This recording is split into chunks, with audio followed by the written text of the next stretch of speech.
Hello everyone, my name is Shraddha Vichare and today I am going to teach you preparation of final accounts of companies. This is one chapter which is included in Financial Accounting Semester 5 of TY BCom third year BCom students.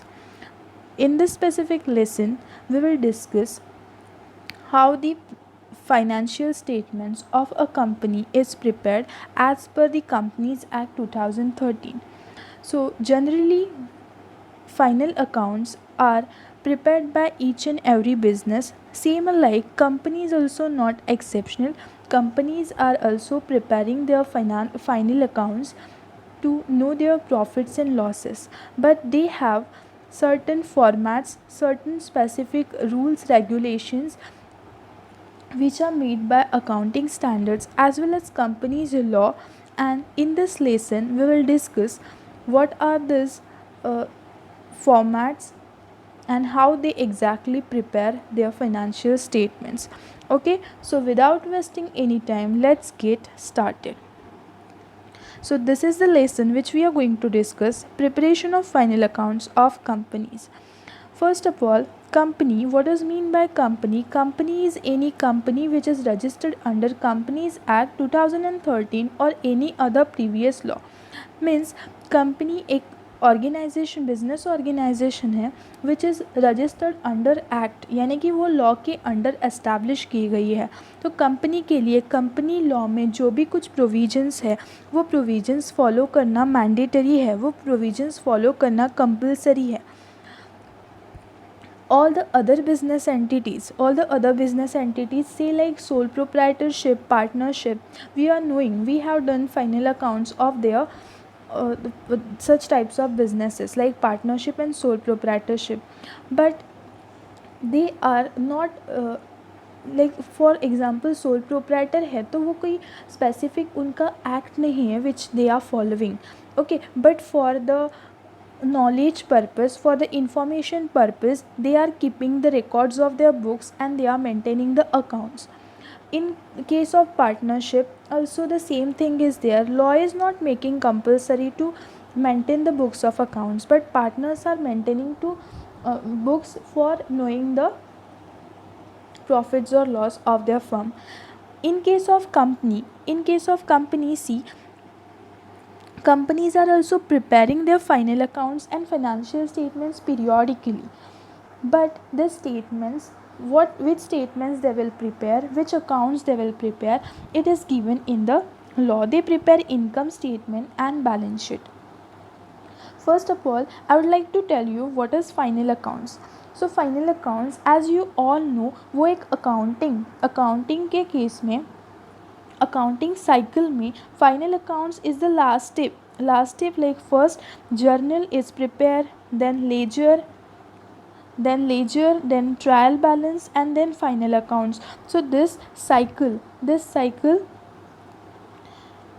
is generally followed in all the business entities, and final accounts is the last step where businessman is able to understand profits and losses of the business. Not only profits and losses, but each and every details: income, expenses, assets, liabilities. So it is very much essential for every business organization, including company, to maintain the books of accounts. So let us discuss how the company form of organization is maintaining their books of accounts. So first of all, see, they prepare the various financial statements which may include statement of profit and loss, statement of balance sheet, cash flow statement, and notes to account. That is, notes to account is not any statement, it's just working note where all the calculations, all the details of that particular item are shown. So basically in the final accounts of companies, these two statements are important, which are statement of profit and loss and balance sheet. So in this lecture we are going to discuss about that. Okay, so here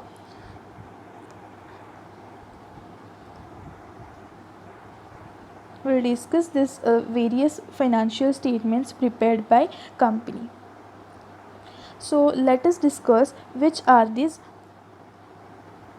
First we have to discuss about accounting standard 1. In the companies act companies are maintaining books of accounts and they are preparing final accounts, but they are following accounting standard 1. Accounting standard 1 is about disclosure of accounting policy. It says that every company should disclose their books fully. There should be full disclosure of their books of accounts. Means it must involve the complete record of all the transactions.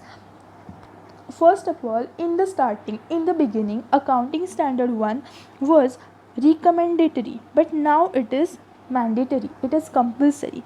So every chartered accountant, while giving audit or while making audit of any company, he must check that whether accounting standard 1 is followed. That every CA is, first of all, he checking that whether there is a full disclosure of all the items or not. So accounting standard 1 carries more importance in maintaining books of accounts. There should be full disclosure of each and everything in the business. So first of all, see, in the final accounts which a company prepare, there is just now I told you that these two are important. We are going to discuss statement of profit and loss and statement of balance sheet. So as same alike, company is also preparing balance sheet and profit and loss account. So we will discuss about this in detail. First of all, let us discuss where this formats of balance sheet and format of profit and loss account is given. So see here, first of all, we were following Companies Act 1956. पुराना act था, companies act 1956 में बनाया गया था, but अभी एक नया act आया है, दैट इज़ वही एक्ट अभी चेंज किया गया है और कंपनीज एक्ट 2013 में उसको रिवाइज कर दिया गया है, कुछ चेंजेस कर दिए हैं और now we are following companies act 2013. तो पहले भी कंपनी के लिए 1956 में जो एक्ट था उसमें भी दिया था कि कंपनी को फाइनल अकाउंट बनाना चाहिए, company is preparing various books of accounts. तो उसमें balance sheet and profit and loss का फॉर्मेट बताया था. वो balance sheet and profit and loss का फॉर्मेट कंपनीज एक्ट 1956 के शेड्यूल 6 में था. शेड्यूल 6 में था balance sheet and profit and loss account का format. I am talking about companies act 1956. In the previous company law, that is Companies Act 1956, was also including the format of balance sheet and format of profit and loss account, which was given in Schedule 6 of Companies Act 1956. But as the time changes, जैसे जैसे time change हुआ वैसे जो balance sheet का statement और profit and loss का statement वो पुराना लगने लगा. लाइक वो हॉरिजॉन्टल फॉर्मेट में था, उसमें कुछ चेंजेस रिक्वायर थे, इसलिए उसको चेंज करके रिवाइज्ड किया गया, which was there in schedule 6 in 2011. That format was horizontal format was revised, was changed, and it became vertical format, and it was given in revised schedule 6. So listen carefully. In 1956 Companies Act was including Schedule 6. Schedule 6 में था balance sheet का और profit and loss account का format. Okay, but वो format था horizontal format था, it was horizontal format. सो इसको 2011 में चेंज करके वर्टिकल बनाया गया. तो 2011 में ये शेड्यूल 6 रिवाइज हो गया, तो उसको हम बोलते हैं रिवाइज्ड शेड्यूल 6. तो रिवाइज शेड्यूल 6 में balance sheet and profit and loss का फॉर्मेट वर्टिकल बनाया गया और जो अभी हम फॉलो कर रहे हैं. ओके, बट उसके बाद क्या हुआ, कंपनीज एक्ट 2013 आया, यानी कि 2013 में पूरा का पूरा एक्ट ही बदल गया. तो पूरा एक्ट बदलने के बाद ये जो फॉर्मेट था balance sheet and profit and loss का, ये फॉर्मेट नहीं बदला क्योंकि उसे रिसेंटली ही 2011 में ही बदला था. इसीलिए वो vertical format which was revised in 2011 was same. It's same in our new companies act, but in the previous law it was given in Schedule 6, it was revised Schedule 6, but 2013 के act में वही vertical format दिया है Schedule 3 में. So now we are following Schedule 3 of Companies Act 2013, where the format of balance sheet and format of profit and loss account is given. Okay, now it is said that balance sheet, statement of balance sheet and statement of profit and loss account. Okay, it means statement of profit and loss. तो ये अभी account नहीं है, दोनों भी statements है, दोनों भी वर्टिकल फॉर्मेट में दिए हैं. क्लियर. तो अभी हम क्या कर रहे हैं, at current situation we are following Companies Act 2013 and Schedule 3 of Companies Act 2013 is talking about format of statement of balance sheet and statement of profit and loss, and they both are vertical formats. So let us discuss about this. First we'll discuss the format of statement of balance sheet. So as we all know, what is balance sheet? Balance sheet क्या है? Balance sheet is one statement showing financial position of a organization or of a business. So company की balance sheet भी company की financial position show करती है. Financial position it means what are the assets, properties of the business, as well as what are the liabilities and capital of the business. So it is shown in which statement? It is shown in balance sheet. So in our, as we, when we prepare final accounts of a company, we must know what is the format of balance sheet. हमें balance sheet बनानी है तो balance sheet का format क्या है, तो वो balance sheet का format कहाँ पे दिया है, just now we studied Schedule 3 के Part 1 में है. तो वो format क्या है, see I have divided into 2 slides. Actually ये एक ही फॉर्मेट है, उसके दो पार्ट्स है. Part 1 is equities and liabilities and part 2 is assets. Okay, तो देखो बैलेंस शीट का फॉर्मेट कैसा है. एक वर्टिकल फॉर्मेट है, उसमें आप देख सकते हो कि particulars, note number, figures as at the end of current reporting period, and next last column is figures as at end of previous reporting period. Means in short, balance sheet includes 4 columns in which particulars लिखना है. उसके बाद note number में जो भी आप working note कर रहे हैं उसका नंबर आएगा, नोट्स टू अकाउंट्स का. And figures, amount for current year and amount for next year, ये आ जाएगी. But generally in the questions we are not preparing the real company's balance sheet. We will solve for our in whatever problems or questions which are given in our book, they are not of any real company's balance sheet, we are not going to prepare. So there will be, this column will not be there, previous year's amount. So just you have to consider this column, particulars, note number and current year's amount. So let us discuss what are these items given in the balance sheet. So as you can see, first part is equities and liabilities and the second part is assets. Okay, in the first part there are four subheadings, and in the second part there are two subheadings. So we can remember like this. In the balance sheet format there are two parts. First part is equities and liabilities and the second part is assets. Okay, in the first part there are 4 subheadings and in the second part there are 2 subheadings. First part में what is mean by equities. तो equities क्या होता है, equities capital, equities means capital. उसके अलग अलग नाम होते हैं, जैसे कि हम बोलते हैं कैपिटल को इक्विटी बोला जा सकता है, ओनर्स फंड बोला जा सकता है, शेयर होल्डर्स फंड बोला जा सकता है.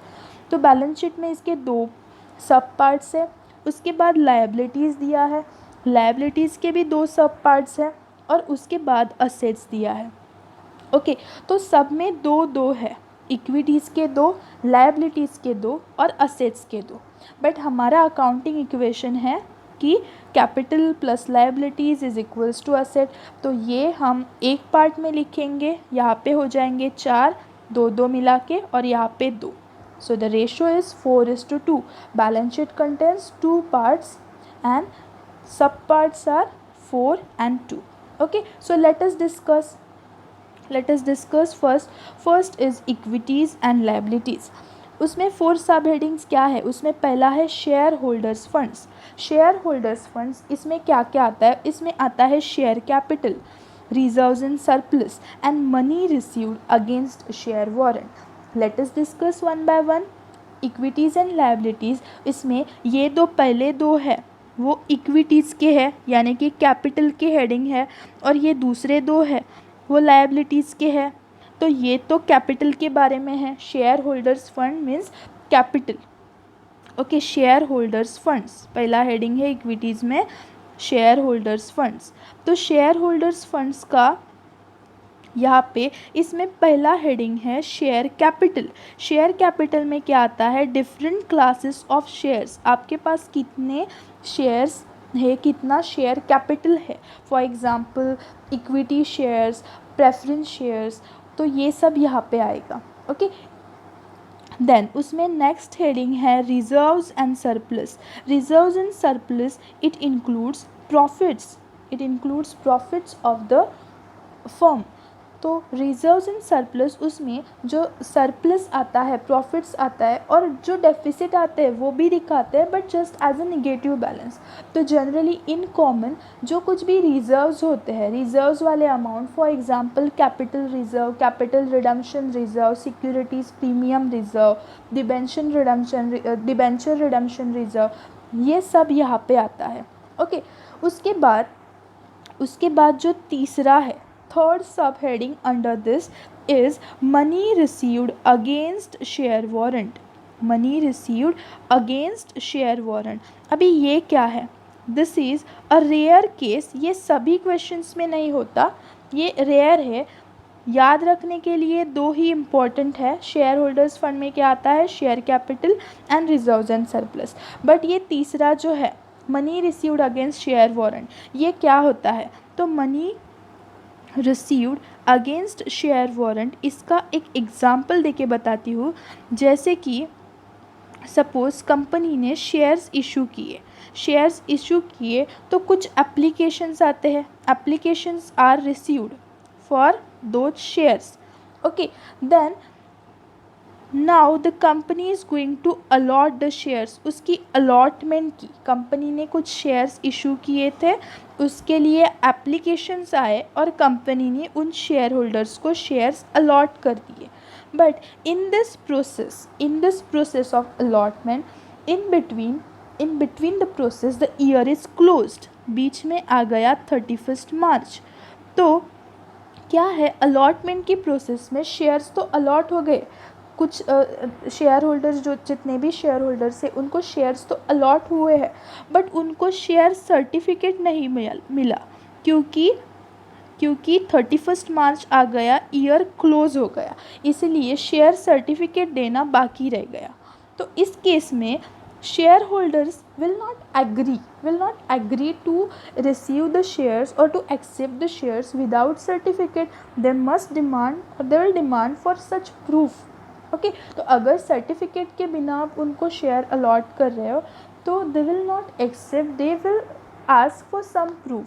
तो अगर बीच में 31 मार्च आ जाता है और आपकी शेयर सर्टिफिकेट देने बाकी है, अलॉटमेंट की प्रोसीजर आधी रह जाती है, तो इस केस में सर्टिफिकेट के जगह पे उन्हें शेयर वारंट दिया जाता है.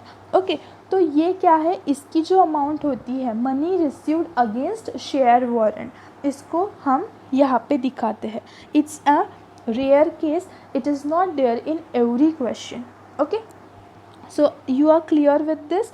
First heading is equities and liabilities. In that the first subheading is shareholders funds.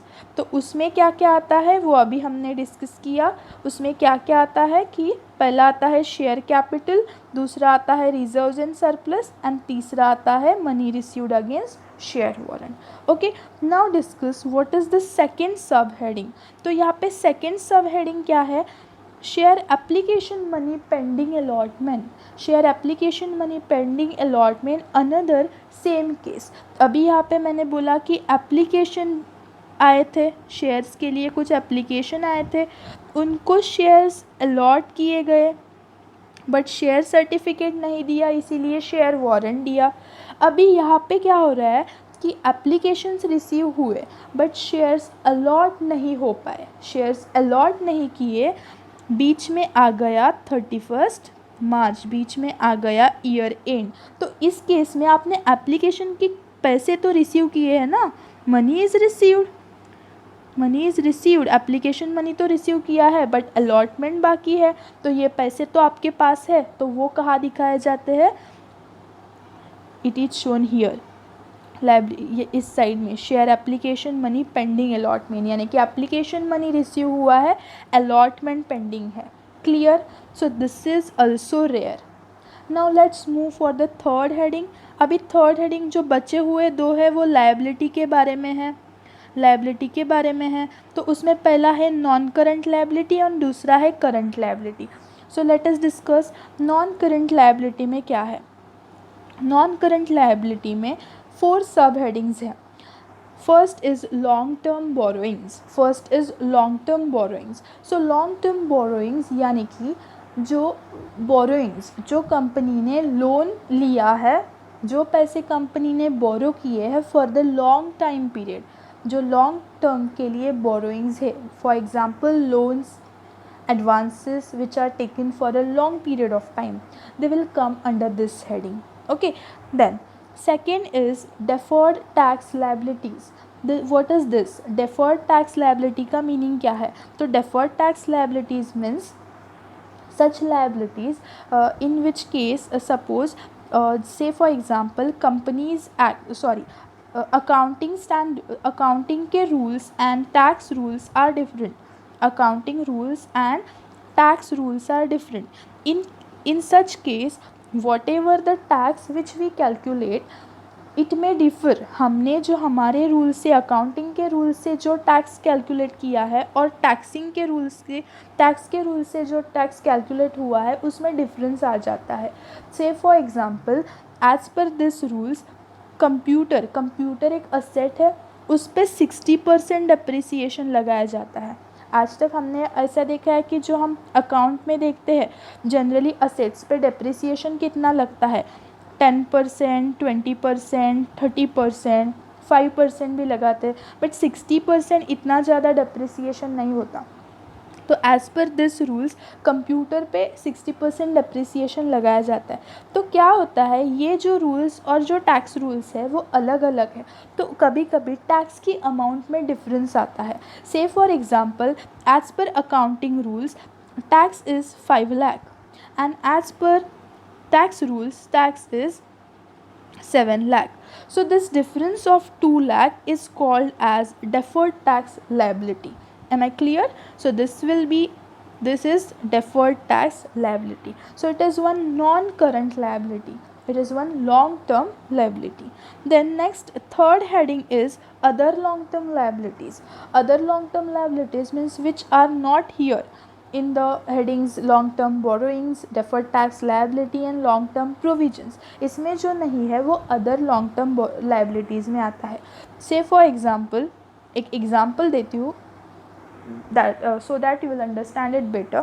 say for long term borrowings में क्या आता है, जैसे कि loan taken for long period, तो लोन होता है कैश के फॉर्म में, इसलिए हमने इसे यहाँ पे दिखाया, but it is loan is not always taken in the form of cash. Suppose हमने कुछ मशीनरी परचेज़ की फाइनेंस पे यानी कि इंस्टॉलमेंट्स पे, तो ये भी लोन क्रिएट हुआ, लायबिलिटी क्रिएट हुई, ये कहाँ पे आएगी, अदर लॉन्ग टर्म लायबिलिटी में आएगी। And the last heading is long term provisions. Long term provisions include various provisions such as provision for employee provident funds, provision for employee stock option plan. So ये different provisions होते हैं, वो यहाँ पे आते हैं। Okay, so ये हो गया non current liabilities. The third heading, तो थर्ड हेडिंग था हमारा non current liability. Let us revise once. Non current liability था थर्ड हेडिंग, उसमें क्या क्या आया, long term provision long term borrowings. Okay, then उसके बाद आया deferred tax liability, then third was other long term borrowings, and last was long term provisions. So you can see here L do L, that is it's a LDOL, that is these four headings are L do and L: long term borrowings, deferred tax liabilities, other long term borrowings and long term provisions. Okay, now let's move to the last heading of this. तो यहाँ पे last heading हमें दिख रहा है current liabilities. अभी non current liabilities कौन से थे? जो कि लॉन्ग पीरियड के लिए है, लॉन्ग टाइम के लिए है। तो current liabilities are those liabilities which are for a short time period, which are for short term time period. तो यहाँ पे देखो, यहाँ पे है शॉर्ट टर्म बोरोइंग्स, यहाँ पे था लॉन्ग टर्म बोरोइंग्स, यहाँ पे है शॉर्ट टर्म बोरोइंग्स, यानी कि loans which are taken for a short period यानी कि अप टू 1 ईयर और less than that. Then trade payables, दूसरा हेडिंग क्या है? Trade payables. तो ट्रेड पेएबल्स में क्या आता है? Bills payable and creditors. उसमें क्या आता है? Bills payable. बिल्स पेएबल का मीनिंग है the bills which are due but not paid yet, they are called as bills payable. And creditors are the persons to whom we are payable. So ये दोनों का combination को हम बोलते हैं trade payables. Okay, then other current liabilities, तीसरा क्या है? other current liabilities, जो लोन्स वगैरह के अलावा जो कुछ भी और अदर करंट लायबिलिटीज़ है, ओके, वो यहाँ पे आएंगी, but which are for short term. यहाँ पे हम शॉर्ट टर्म लिख रहे हैं। और लास्ट है short term provisions, the provisions which are made for short time period. Okay, तो यहाँ पे क्या है? Last heading is current liabilities. Current liabilities में अगेन इट्स S2S, वो क्या था? नॉन करंट वॉज L2L, और ये क्या है? S2S। This is short term borrowings, this is trade payables, other short term borrowings, and these are short term provisions. Okay, so I hope you are clear with the first part of balance sheet. Balance sheet का first part क्या है? Equities and liabilities. उसमें दो headings है equities के and दो headings है liabilities के। ओके, इक्विटीज़ के दो हेडिंग्स एंड लायबिलिटीज़ के दो हेडिंग्स। लायबिलिटीज़ के जो दो हेडिंग है उसमें ईजी है, non current is L2L and current is S2S। Okay, so now let's move to the next part. Next part of the balance sheet is asset. यहाँ पे एक स्लाइड में नहीं बैठ रहा था इसीलिए नेक्स्ट स्लाइड पे है, बट ये इसके नीचे ही आएगा। यहाँ पे टोटल आएगी और उसके नीचे आप दूसरा पार्ट प्रिपेयर करोगे जो कि है असेट्स। अभी असेट्स वाला पार्ट इजी है क्योंकि उसमें दो ही सब हेडिंग्स है। तो वो दो सब हेडिंग्स क्या है? Non current assets and current assets. तो पहला non current assets. Non current assets यानी कि for long term. Non current assets क्या होते हैं? जो लॉन्ग टर्म के लिए है। तो उसमें देखो ABCDE यानी कि 5 सब हेडिंग्स है। एंड ये जो करंट असेट्स है यानी कि फॉर शॉर्ट टर्म, जो शॉर्ट टर्म के लिए है, और उसमें 1 2 3 4 5 6 सब हेडिंग्स हैं। Okay, so let us discuss them in very easy way that will remember it forever. So पहला क्या क्या है? नॉन करंट यानी कि लॉन्ग टर्म में first is fixed assets. So we all know what is mean by fixed assets. Fixed assets यानी कि long term के लिए जो होते हैं, जो बिजनेस में फिक्स है, we are not going to change them for a longer period of time, वो असेट्स को हम बोलते हैं फिक्स्ड असेट्स।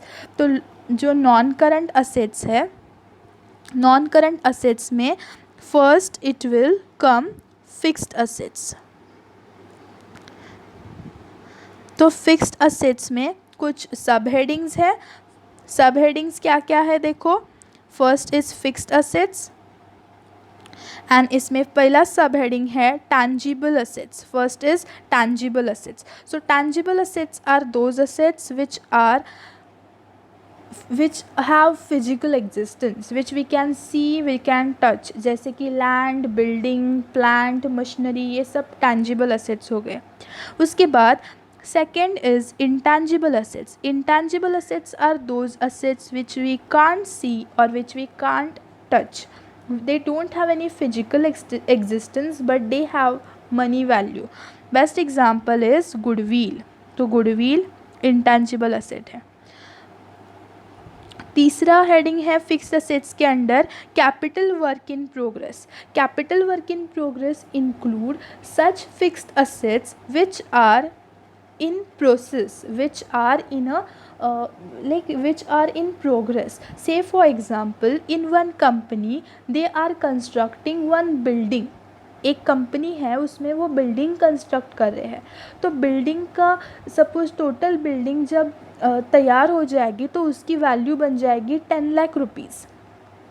तो अभी हाफ बिल्डिंग का कंस्ट्रक्शन पूरा हुआ है, तो 5 लाख तक का काम पूरा हो गया है, तो वो हमें असेट्स में इंक्लूड करना है। असेट्स में इंक्लूड करना है, हमें फुल डिस्क्लोजर करना है, सभी असेट्स दिखाने हैं। तो जब बिल्डिंग कंस्ट्रक्ट होके तैयार हो जाएगी तभी जाके उसकी वैल्यू नहीं लिखनी। आज जब वो अंडर प्रोसेस है, अभी वो अंडर प्रोग्रेस है, 5 लाख का काम पूरा हुआ है, तो वो 5 लाख असेट्स में शो करने चाहिए। Under which heading? Capital work in progress, यानी कि such tangible assets whose work in under construction और under progress. Then last is intangible assets under development. Capital यानी कि tangible assets which are in development, which are in progress. तो intangible assets भी under development हो सकते हैं। Say for example one company is developing one software. एक company एक software बना रही है, तो सॉफ्टवेयर का जो वर्क प्रोसेस में है, जो भी इंजीनियर्स प्रोग्रामिंग वगैरह कर रहे हैं, तो जितना काम जितना डेवलपमेंट हुआ है उसकी वैल्यू यहाँ पे आएगी। Intangible assets under development. Okay, तो ये था first, that is fixed assets. उसके 4 सब headings: tangible assets, intangible assets, capital work in progress and intangible assets under progress. Now the second is non current investment. जैसे non current assets लिखते हैं वैसे ही यहाँ पे आएगा नॉन करंट इन्वेस्टमेंट। इन्वेस्टमेंट इन shares, debentures, any securities जहाँ पे हमने इन्वेस्टमेंट की है, नॉन करंट यानी कि लॉन्ग टर्म के लिए जो भी इन्वेस्टमेंट है वो। देन डेफर्ड टैक्स असेट्स, जैसे डेफर्ड टैक्स लायबिलिटी हो सकती है वैसे असेट भी हो सकता है। हमने लास्ट एग्जांपल में देखा था 5 lakh is as per accounting rules and 7 lakh is as per tax rules. तो अगर ये केस डिफरेंट है, if this scenario is opposite, then that 2 lakh will become our assets. Okay, deferred tax assets. Next is long term loans and advances.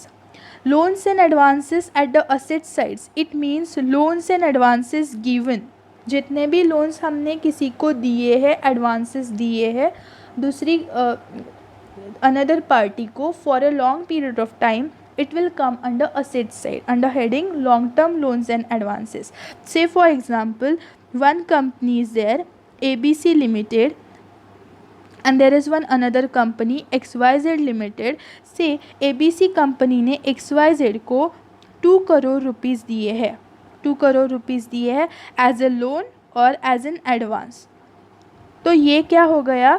Loan given, it is not taken. तो ये ABC limited के balance sheet में asset में आएगा under long term loans and advances. And the last heading is other non current assets. जो भी इसके अलावा और जो कुछ भी अदर नॉन करंट असेट्स है, जैसे कि फिक्टिशियस असेट्स हो गए, वो यहाँ पे आएंगे।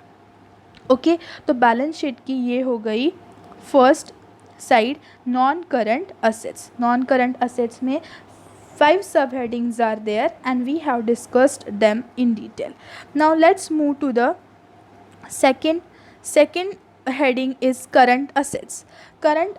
Now current assets में फर्स्ट आता है करंट इन्वेस्टमेंट. करंट यानी कि शॉर्ट टर्म के लिए जो भी हमने इन्वेस्टमेंट की है, say for example investment for the period of 1 year और less than that, it is current investment. Next is inventories. Now inventories includes stocks and consumables. Stock आता है, इन्वेंटरी में क्या आता है, स्टॉक आता है एंड कंज्यूमेबल्स.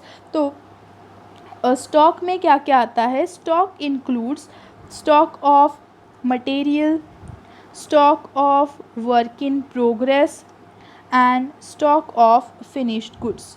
और इसमें कंज्यूमेबल्स भी आते हैं, यानी कि बिजनेस में सभी स्टॉक सेल करने के लिए नहीं होता, प्रोडक्शन के लिए कुछ कुछ गुड्स, जो स्टॉक होता है वो कंज्यूमेबल सेल्फ कंजम्पशन के लिए होता है ना, सेल्फ बिजनेस के पर्पस के लिए होता है.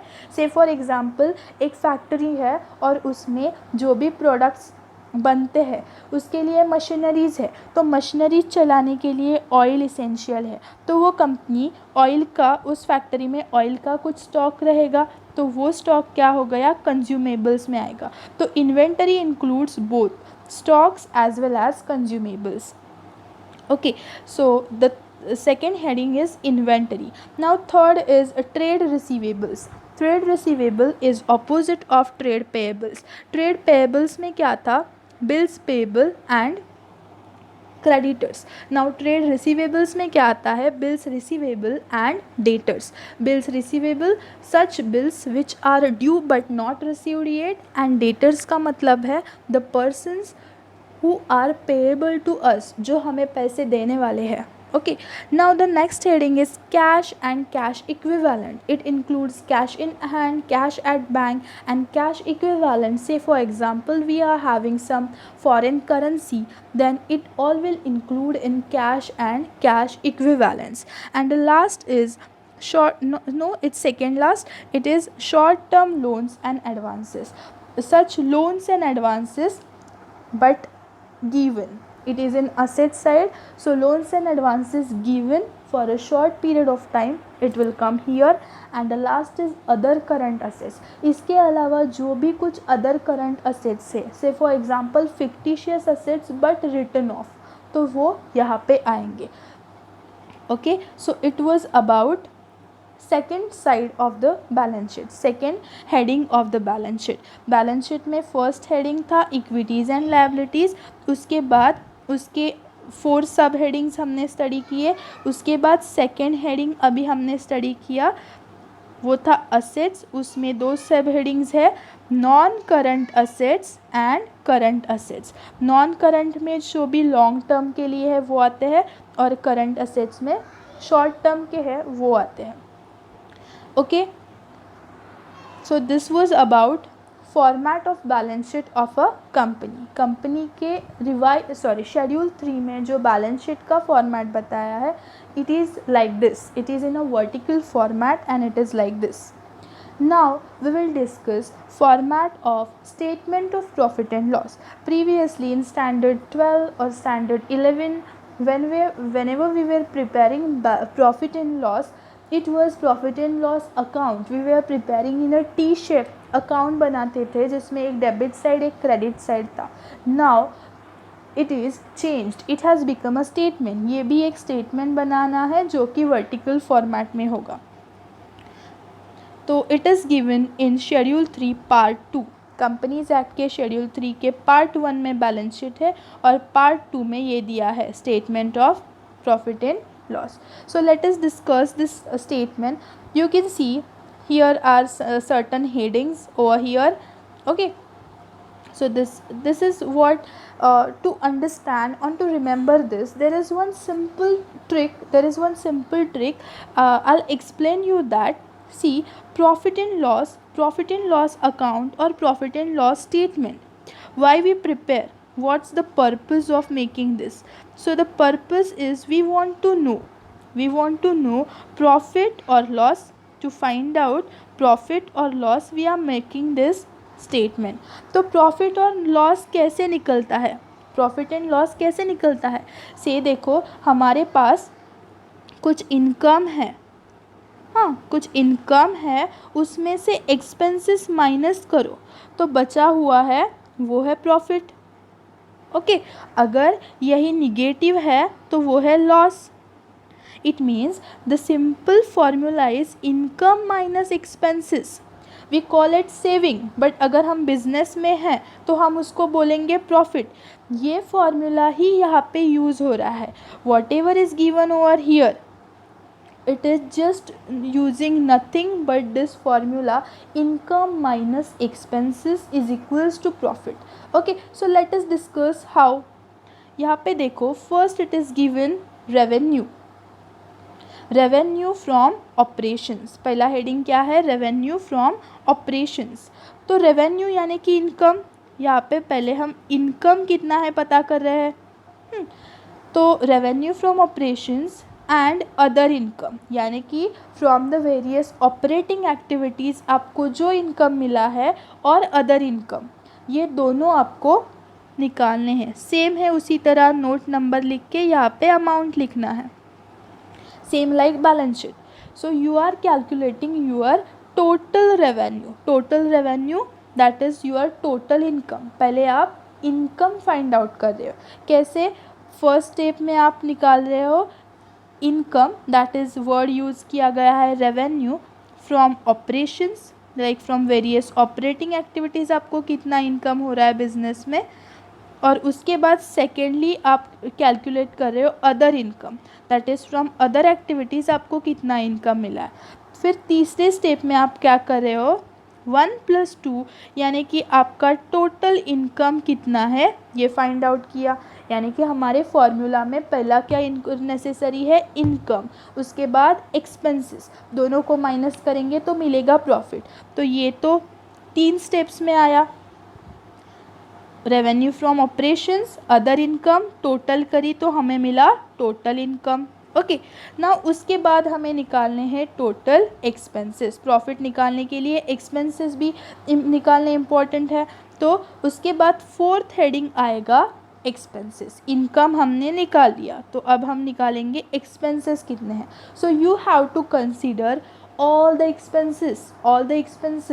So here there are number of expenses like cost of material consumed, purchase of stock in trade, change in the inventories, employee benefit expenses, finance cost, depreciation and other expenses. तो ये जितने भी आपको मिलेंगे अमाउंट्स, उस सबको मिला के आपको क्या मिलेगा? Total expenses.